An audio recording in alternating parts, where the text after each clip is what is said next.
Welcome back to The Best Joker, my ongoing, not really that important series where I rank a bunch of dudes I like playing a character that I love, because, let's face it, what else are you going to watch while you're taking a dump in the morning? The news?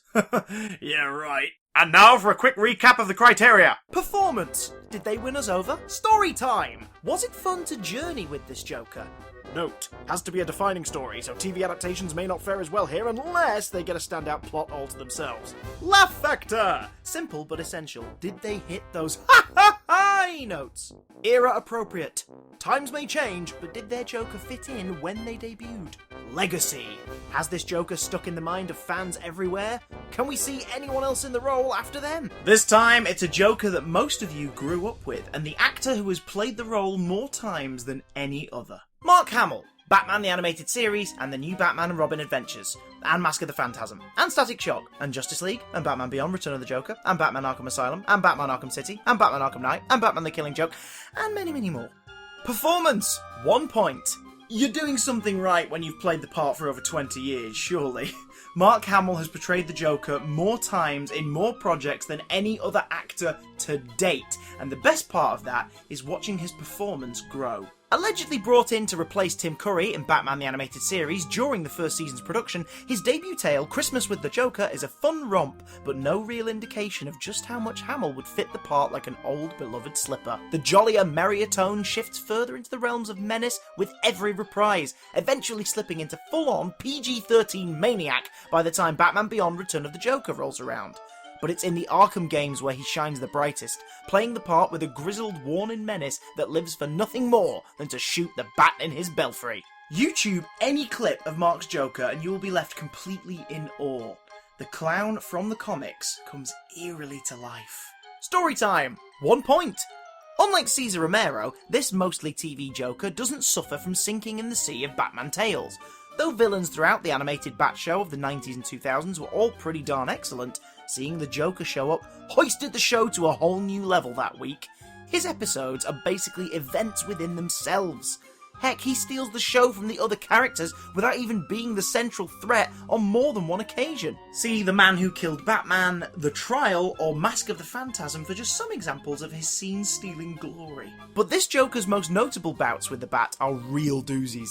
In Batman Beyond Return of the Joker, our lovable lunatic seemingly comes back from the grave to haunt Bruce Wayne's legacy, slaughter thousands in Gotham with a big smiley laser grid, and kill Terry as the icing on the cake. The masterpiece of a video game, Arkham Asylum, sees a months-long plan pay off for the Prince of Puns as he traps Batman within a never-ending nightmare during Arkham's worst breakout, and in the excellent Arkham City, Joker forces a poisonous death pact upon Batman that links them together like never before, and, by the game's end, actually has us feeling for the silly psycho.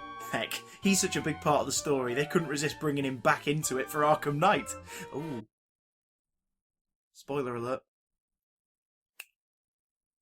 Laugh factor, 1 point. Good God, yes, I could not give this point to Mark. That frightening, rattling cackle echoes in your ears long after his sinister smile has been carted back into the depths of Arkham. No actor has ever matched his pitch, his tone. He even has multiple chuckles in his arsenal, opting for a cheesy hoot as he makes himself laugh, or a foghorn-esque crescendo that loses itself to insanity the longer it lasts. I dare you to listen to Mark's Joker guffaw and giggle and not get goosebumps. It'd be funny if it weren't so pathetic. No, what the heck, I'll laugh anyway. Era appropriate, 1 point.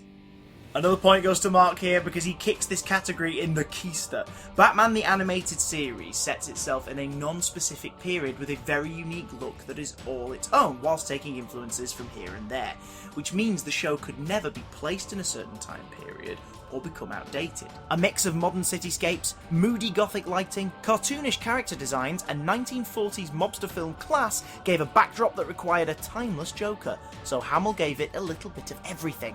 He was goofy like the Silver Age Joker, he was sadistic and cruel like the Joker of Moore's and Miller's works, and at the same time appealed to the kids who wished to boo the bad guy and the adults who wanted a complex villain to challenge our heroes. And whilst the DC Animated Universe Joker for the most part remains the same, Mark changed his performance for the Arkham games and The Killing Joke to suit their darker, teen-oriented horror action tone, taking a voice we grew up with and bringing it into the big boy leagues with us.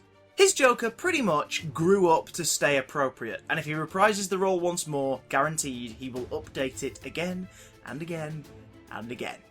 Legacy. 1 point! Over the coming weeks, we're going to be looking at loads of different Jokers, and nearly every single one of them was immediately criticised for not being anywhere near as good as Mark. Now, that's not necessarily true.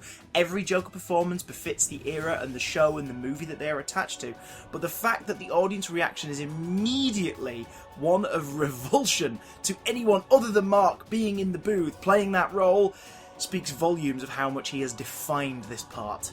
He has actively stayed relevant as time has gone by, with kids who've never seen the 90s DCAU shows knowing him all too well thanks to his video game appearances. And whenever people find out that Luke Skywalker is the voice of the Joker for the first time, Sod's Law dictates that after they've had a stiff drink and reattached their head, they're more than likely to head back and watch some more of his stuff in the role. So, Mr. Hamill, I think your position in Joker's history is safe and secure for many, many years to come.